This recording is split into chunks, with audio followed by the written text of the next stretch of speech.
Minister Daniel Bushell, top officials say the White House is behind the terrorism of their population and new evidence from 9/11. Coming up. Whistleblowers leak U.S. talks with the head of Al-Qaeda. World Trade 7 is shown on Times Square. And the father of a Twin Towers victim tells us about being attacked by mainstream media.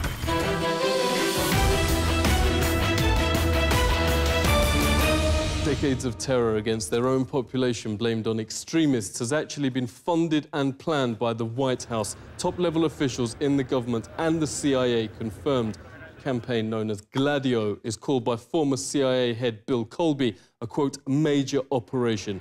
In sworn testimony, one of the conspirators confessed, you have to attack civilians, the people, women, children, far removed from any political game, so authorities can bring in a state of emergency. Dr. Daniele Ganser, author of NATO's Secret Armies, thanks very much indeed for coming on. So mainstream media don't report this, but it is now on the record and officially documented that decades of terror attacks against their own population are in fact organised by the CIA and the White House. Operation Northwoods with evidence of Operation Gladio. We have the data now available. And then the people understand that this exists, but they still have a psychological moment where they have a hard time to believe that it still goes on, because it's bad news. You know, it basically means that terrorism can be manipulated in order to move people around like sheep, really. And if you're told you're sheep and you're being moved by false flag terrorism, I mean, this is really something you don't want to hear. Yeah, we keep finding this term strategy of tension by the White House. What does it mean? Strategy of tension actually means that you blow up a bomb and say your enemy did it. What we do have is evidence that this strategy of tension goes on. It's not over. Bigger than Watergate, the FBI's Dennis Sacker calls US shielding Al-Qaeda leaders up to 2001 and reports Veterans Today still ongoing. FBI whistleblower Sybil Edmonds has exposed the, quote, innumerable regular meetings between US representatives and bin Laden's deputy, now head of Al-Qaeda, Ayman al-Zawahiri, leading up to September 2001. July 2001, FBI agents closing in on the 9/11 plotters were thrown off the case and threatened with prosecution. Then, when officers arrested Mohammed Khalifa, directly linked to America's most wanted terrorist, Ramzi Youssef, the Secretary of State himself intervened, had Khalifa immediately deported to Saudi and released. People at the CIA were rip not even speaking in retrospect, but contemporaneous with what the intelligence community knew. Khalifa's deportation was unreal. Dr. Kevin Barrett is the author of Questioning the War on Terror. Great to speak to you. We actually have leaders admitting these terrorists are just tools. And that's what Al-Qaeda is. It's a cat's paw for Western intelligence agencies. And we heard this from the Arab world's leading political commentator, Mohammed Hakel, who told us immediately after 9/11 that this official story of 9/11 is ridiculous. He said when he was at the highest levels of government in Europe, he was the one who was in charge of essentially infiltrating and virtually running so-called Al-Qaeda. He said Al-Qaeda is full of people from Saudi intelligence, from U.S. intelligence, Israeli intelligence, and of course Egyptian intelligence. It couldn't do anything on its own. British scholar Nafis Ahmad, who's one of the world's leading scholars of terrorism and one of the best, talks about an incident that happened in Turkey. I believe this was a little bit before 9/11. A high-level, supposed senior Al-Qaeda commander was arrested in Turkey. And the guards at the prison, who were devout Muslims, noticed that he wasn't praying. He was asking for pork. And they said, what, you know, we thought you were a radical Muslim. And he kind of laughed and said, no, this is all just a strategy of tension. This 9/11, the world's top physicists, pilots, engineers joined victims' families to sidestep the mainstream media wall of silence. Huge billboards on Times Square and across the states confront the fact most Americans don't know a third giant tower on 9/11 wasn't even hit by a plane, yet somehow collapsed in free fall. At 5:20 p.m., World Trade 7 suddenly, neatly and symmetrically just folded like a pancake. This is high school physics. A building cannot do free fall with 40,000 tons of structural steel in its structural system without it being blown up. The government version is that office fires made all 84 steel columns break at the same time. But there are other versions. John Cole's among thousands of leading independent experts with architects and engineers for 9/11 Truth. Great to speak to you. So who did it? Who didn't do it is the 19 hijackers that allegedly flew the plane. It is impossible.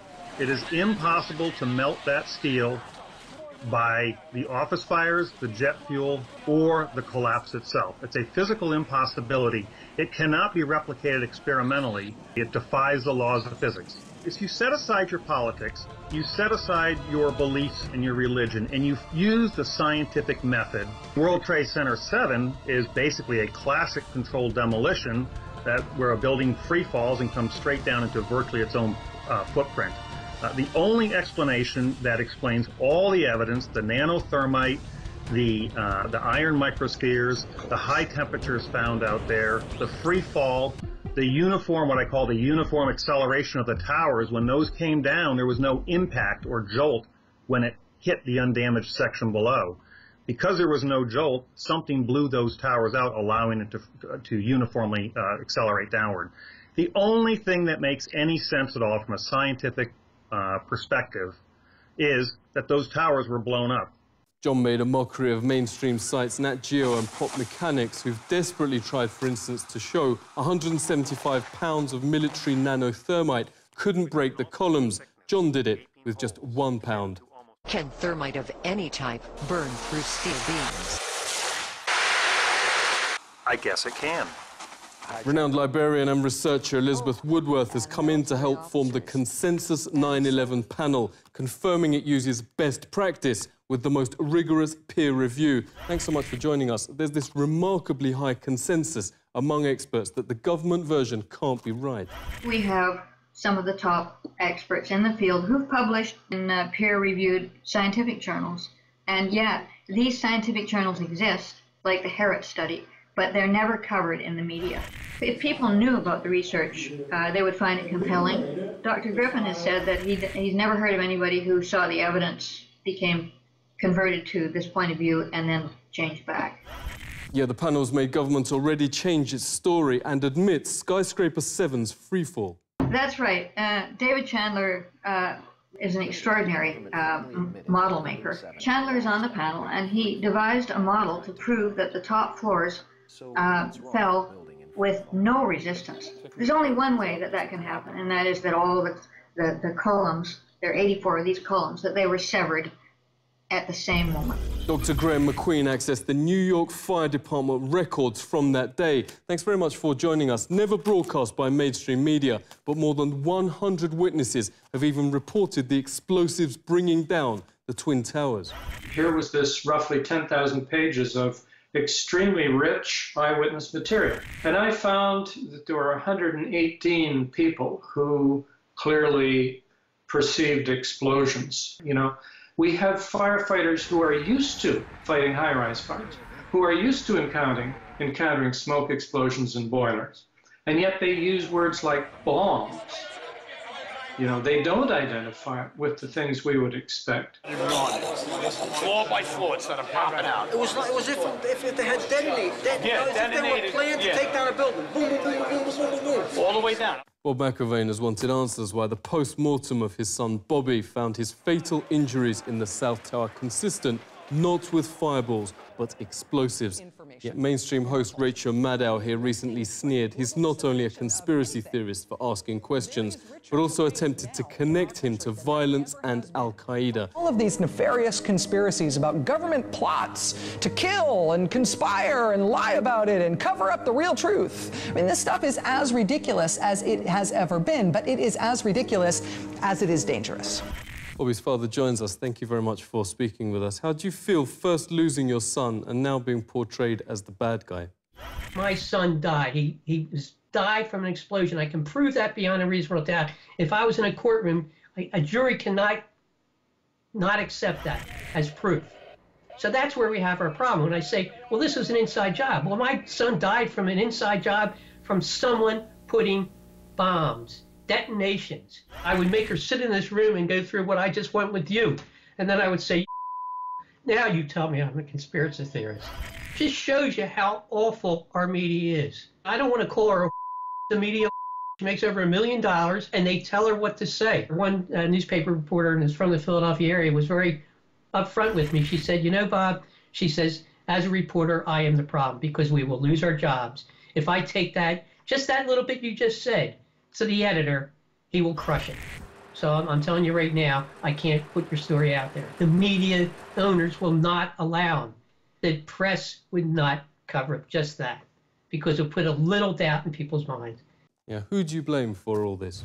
The people of the United States are just as much to blame because they just want to believe that we are good people. We are an exceptional country. But this is what governments do. You know, it's very Machiavellian. Now we have an endless war on terror. I know what these people in Iraq, I know what these people in Syria, I know what these people in Libya, Afghanistan we're going through because they're all losing children. And that's what it's all about. Everybody's losing family members. And it's pure hell. So that's it, Daniel. Tomorrow, Congress votes to bomb Syria, the latest war of the post-9/11 era. The US would now officially be Al-Qaeda's air force, notes former Congressman Kucinich. But America's had enough. 9 in 10 opposed this invasion, the most unpopular in history. Regarding 9/11, a massive 84% now say the government's lying. We now have the precedents documented that governments prepared to commit supreme crimes against its population. Exactly what happened on 9/11 can be argued by both so-called conspiracy theorists and the authorities. What's beyond dispute is on the 11th of September, the world will join to mourn the almost 3,000 innocent people who lost their lives. This is The Truth Seeker.